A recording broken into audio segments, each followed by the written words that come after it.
Nosso livro de hoje é um romance russo, daqueles bem intensos para variar. Curtinho, mas com muita intensidade. Confesso que eu preciso me segurar um pouquinho para não falar demais, porque eu sou muito apaixonada por Dostoiévski. Minha história com ele começou há muito tempo, na época em que eu era adolescente ainda, com uns 14, 15 anos, e desde então nunca mais o larguei. Qualquer dia eu venho contar aqui um pouquinho dessa história. É em Memórias do Subsolo que Dostoiévski vai apresentar, pela primeira vez, muitas das ideias que ele vai abordar em todos os seus grandes títulos. Na primeira parte desse romance, nosso homem do subsolo, que não tem nome, dialoga com a gente sobre si mesmo e sobre suas próprias experiências de vida. Ele vai se desnudando e expondo os pensamentos mais vergonhosos e mesquinhos dele, e divaga também sobre liberdade, individualidade e livre-arbítrio. O homem do subsolo é uma figura muito marcante da literatura. Ele mesmo já começa o diálogo dizendo: sou um homem doente, um homem mau, um homem desagradável. E no livro todo vamos descobrindo mais desse homem que tem em si um desejo muito forte de elevar a si mesmo. Pensa somente em potencializar os próprios prazeres. Apenas os interesses dele importam. Se ele desejar algo e se esse algo, por acaso, machucar, fizer mal a alguém, nada importa. O que importa é que ele vai se satisfazer.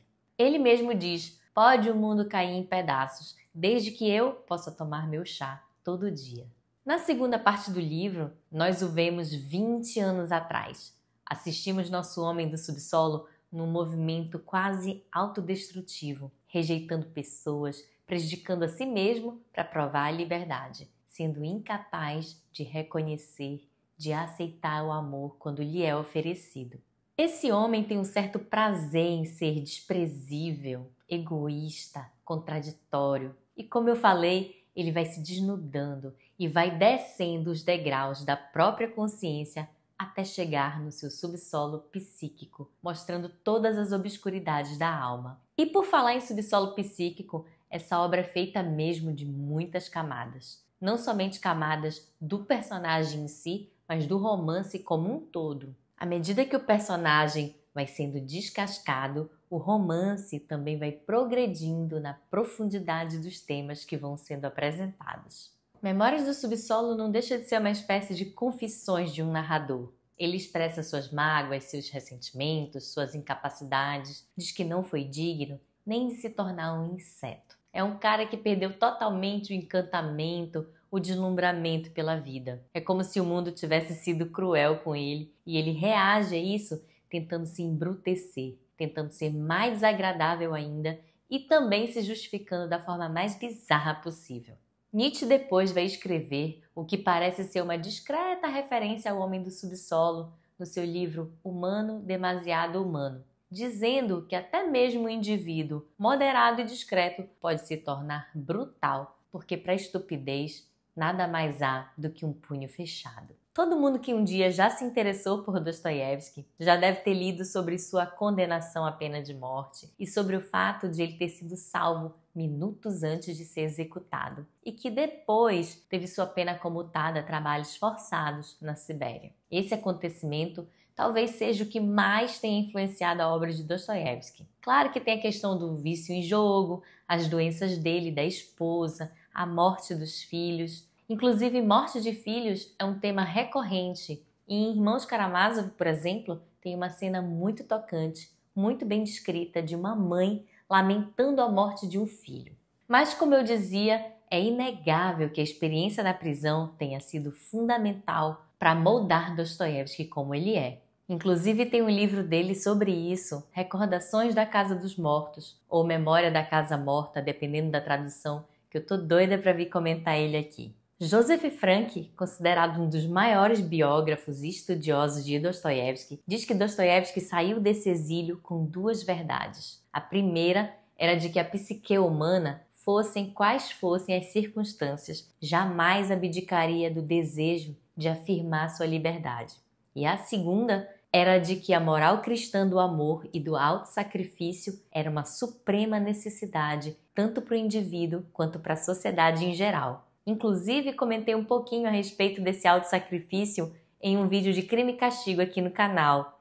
A moral cristã do amor, que ele faz tanta questão de trazer nos textos, é muito interessante e sobre isso eu queria explorar alguns pontos. Memórias do Subsolo é a história do homem do subsolo, sim, e como tal, ela representa tudo que esse andar mais inferior da consciência traz consigo, tudo de reprovável, mas isso vocês podem ler e ouvir pela internet abundantemente em diversos materiais. O problema é que como não é uma leitura tão fluida, tá bem longe de ser livro de banca de aeroporto. Tem muitas digressões, tem críticas mais pesadas e isso pode confundir o leitor numa primeira experiência e gerar alguns desvios de interpretação.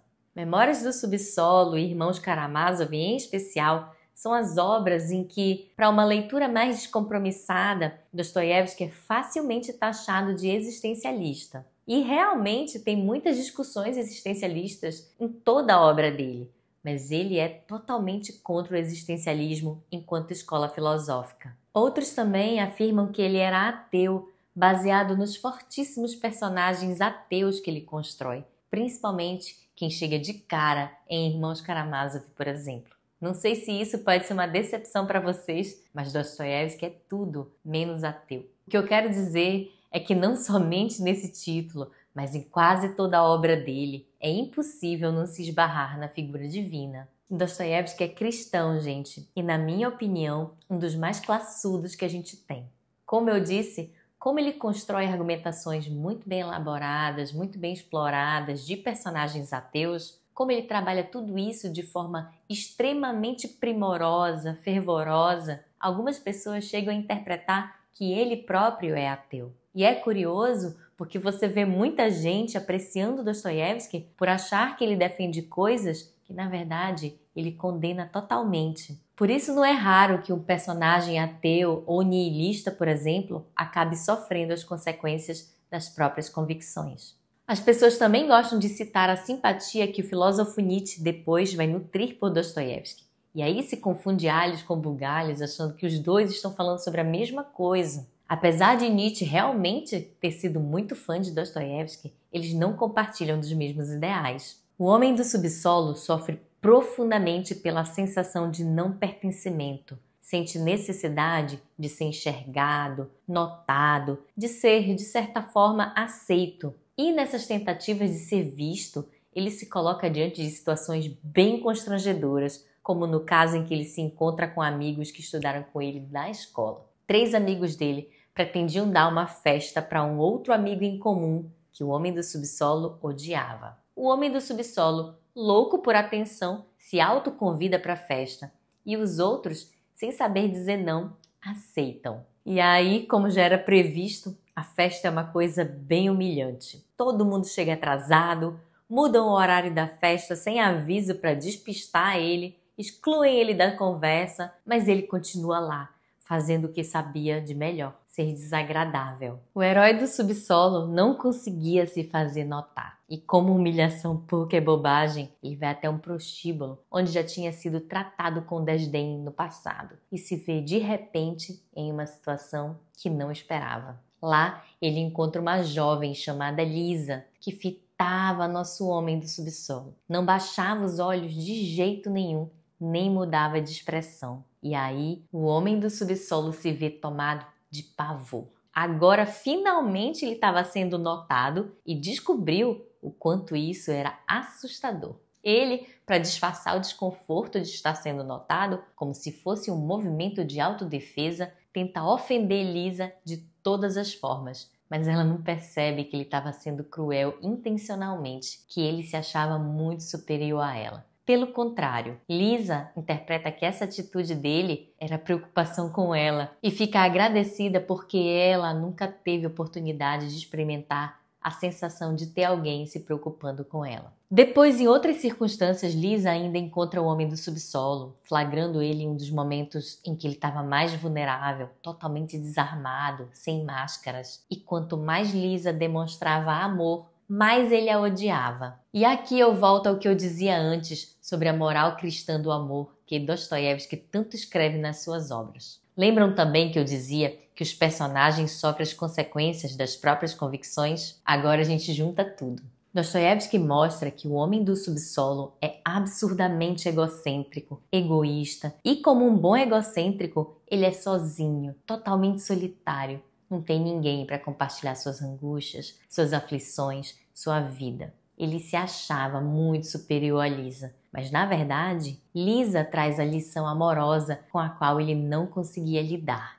Lisa quebra esse homem do subsolo ao meio, com um amor que o homem do subsolo jamais conheceria, justamente por ser solitário, por ser egoísta. Quer lição maior do Evangelho de Jesus do que o próprio amor? Amar é verbo transitivo. Quem ama, ama algo ou ama alguém. Amar necessita de um complemento para existir, porque o amor não existe por si só. Amor é, antes de tudo, doação. E a doação é o amor na prática, é a expressão máxima do amor. O amor não consegue morar no egoísmo. Por isso, uma pessoa egoísta não pode amar de verdade, porque ela só pensa em si mesma. Lisa conheceu o homem do subsolo nas suas fraquezas, e era a primeira vez que alguém o enxergava de fato, mas ele se incomodou muito com isso, e por várias outras vezes ele a humilhou e a rejeitou.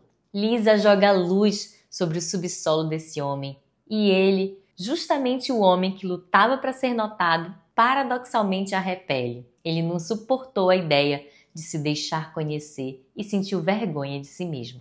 Em todo tempo ele quer provar que é superior a ela, mas ela se mostra muito superior a ele, demonstrando um tipo de amor desprendido, sem interesses, de doação. Esse livro não é uma leitura leve. O texto e o enredo são densos e tem bastante coisas para a gente estudar, mas é uma leitura que te muda. Se você gosta de boa literatura, talvez esse livro sirva para você se encontrar dentro dela, da alta literatura, e depois perder umas belas noites de sono por isso. Eu poderia finalizar dizendo que o homem do subsolo representaria muito bem qualquer ser humano em algum momento da vida, mas isso deixo para Dostoiévski dizer com muito mais classe. Até o próximo vídeo!